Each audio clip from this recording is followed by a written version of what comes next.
ربیع الاول کا مبارک مہینہ آ گیا تھا۔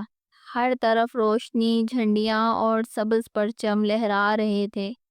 بچے جھنڈے اور غبارے لیے خوشی خوشی گلیوں میں پھر رہے تھے۔ اسی گاؤں میں ایک معصوم سا بچہ غلام رسول رہتا تھا۔ وہ سب سے زیادہ خوش تھا۔ دل ہی دل میں سوچ رہا تھا، کاش میں بھی ایک دن مدینہ منورہ جا سکوں اور روضہ رسول پر حاضری دے سکوں۔ 12 ربیع الاول کی رات کو گاؤں والے ایک بڑے باغ میں جمع ہوئے۔ وہاں محفل میلاد کا اہتمام تھا۔ درختوں پر بجلی کے کمکمے جگمگا رہے تھے۔ درمیان میں نانا جی بیٹھے تھے اور بچے ان کے ارد گرد حلقہ بنائے بیٹھے تھے۔ غلام رسول سب سے آگے سبز جھنڈا ہاتھ میں لیے بے صبری سے کہانیاں سننے کا انتظار کر رہا تھا۔ نانا جی نے مسکرا کر کہا، پیارے بچوں، آج میں تمہیں 2 سنہری واقعات سناؤں گا۔ ایسے واقعات جو ہمارے نبی کریم صلی اللہ علیہ وآلہ آلہ وصحبہ وسلم کی رحمت اور شفقت کو ظاہر کرتے ہیں۔ پہلا واقعہ یوں ہے۔ ایک عورت تھی۔ جب حضور گلی سے گزرتے تو اپنے گھر کی چھت سے آپ پر کچرا پھینکتی۔ وہ چاہتی تھی کہ آپ صلی اللہ علیہ وآلہ آلہ وصحبہ وسلم کو تکلیف ہو، لیکن رسول اللہ کبھی برا نہ مانتے۔ آپ خاموشی سے اپنا راستہ بدل لیتے اور کچھ نہ کہتے۔ کئی دن یہ سلسلہ چلتا رہا، لیکن ایک دن ایسا ہوا کہ وہ عورت کچرا پھینکنے کے لیے نہ آئی۔ حضور رکے اور پوچھا، آج وہ عورت نظر نہیں آئی؟ لوگوں نے بتایا، یا رسول اللہ، وہ بیمار ہے۔ حضور صلی اللہ علیہ وآلہ آلہ وصحبہ وسلم فوراً اس کے گھر تشریف لے گئے۔ دروازہ کھٹکھٹایا۔ عورت نے جب دیکھا کہ جن پر وہ روز کچرا پھینکتی تھی وہ خود ہی اس کی خیریت معلوم کرنے آئے ہیں تو وہ حیران رہ گئی۔ اس کی آنکھوں سے آنسو بہنے لگے۔ وہ بولی، آپ واقعی ہی اللہ کے سچے نبی ہیں۔ آج سے میں بھی اسلام قبول کرتی ہوں۔ پیارے بچوں، یہ ہے ہمارے نبی صلی اللہ علیہ وآلہ آلہ وصحبہ وسلم کی عظمت۔ جن پر ظلم کیا گیا انہوں نے بدلہ نہیں لیا بلکہ شفقت دکھائی۔ اس کے بعد نانا جی نے دوسرا واقعہ سنایا۔ دوسرا واقعہ کچھ یوں ہے۔ ایک دن مدینہ میں ایک اونٹ حضور صلی اللہ علیہ وآلہ آلہ وصحبہ وسلم کے پاس آیا۔ وہ اونٹ دبلا پتلا تھا اور آنکھوں سے آنسو بہہ رہے تھے، جیسے وہ اپنے دکھ بیان کر رہا ہو۔ رسول اللہ نے آگے بڑھ کر اس کے سر پر ہاتھ رکھا۔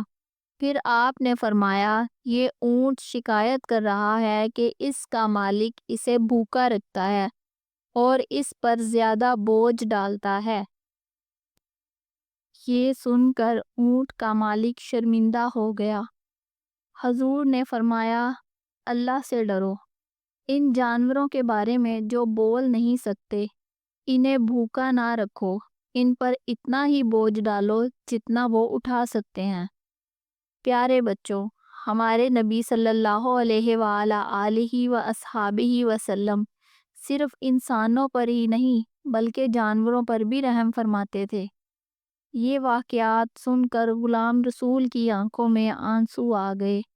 اس نے آسمان کی طرف دیکھا اور دل ہی دل میں دعا کی، یا اللہ، مجھے بھی مدینہ منورہ جانے کی سعادت عطا فرما۔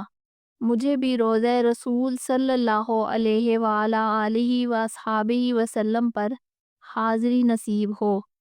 محفل اپنے عروج پر تھی۔ نعتیں پڑھی جا رہی تھی۔ درود و سلام کی صدائیں بلند ہو رہی تھی۔ آخر میں اعلان ہوا، آج کے پروگرام میں قرآن دازی ہوگی اور ایک خوش نصیب کو عمرے کا ٹکٹ دیا جائے گا۔ سب بچے خوشی سے تالیاں بجانے لگے۔ غلام رسول کے دل کی دھڑکن تیز ہو گئی۔ مولوی صاحب نے بسم اللہ پڑھ کر ایک پرچی نکالی اور کہا، فاتحہ ہیں غلام رسول۔ پورا باغ مبارک ہو کی آوازوں سے گونج اٹھا۔ غلام رسول کی آنکھوں سے خوشی کے آنسو بہنے لگے۔ وہ سجدے میں گر گیا اور کہنے لگا، یا اللہ، شکر ہے میری دعا قبول ہو گئی۔ اب میں اپنے نبی صلی اللہ علیہ وآلہ وصحبہ وسلم کے در پر حاضری دوں گا۔ اس کی ماں نے بیٹے کو گلے سے لگا لیا۔ نانا جی نے دعا کے لیے ہاتھ اٹھا دیے۔ بچے نعرے لگانے لگے۔ کچھ دنوں بعد غلام رسول سفید شلوار قمیض اور سبز واسکٹ پہنے جہاز میں بیٹھا مدینہ جا رہا تھا۔ کھڑکی سے باہر دیکھتے ہوئے وہ نانا جی کی دی ہوئی تسبیح پکڑے دعا کر رہا تھا۔ جب جہاز مدینہ پہنچا اور اس نے سبز گنبد کو دیکھا تو اس کے دل کی دھڑکن تیز ہو گئی۔ وہ مسجد نبوی میں داخل ہوا، آہستہ آہستہ قدم بڑھاتا ہوا روضہ رسول کے سامنے جا پہنچا۔ اس کی آنکھوں سے آنسو بہہ نکلے۔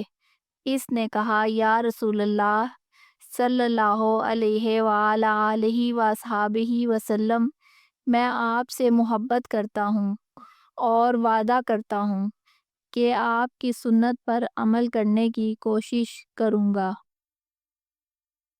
پیارے بچوں، یہی سچی محبت ہے۔ حضور صلی اللہ علیہ وآلہ وصحبہ وسلم سے محبت صرف نعرے لگانے کا نام نہیں، بلکہ ان کی سنت کو اپنانے کا نام ہے۔ لوگوں پر رحم کرنا، جانوروں پر شفقت کرنا اور نیکی پھیلانا، یہی سب سے بڑی سعادت ہے۔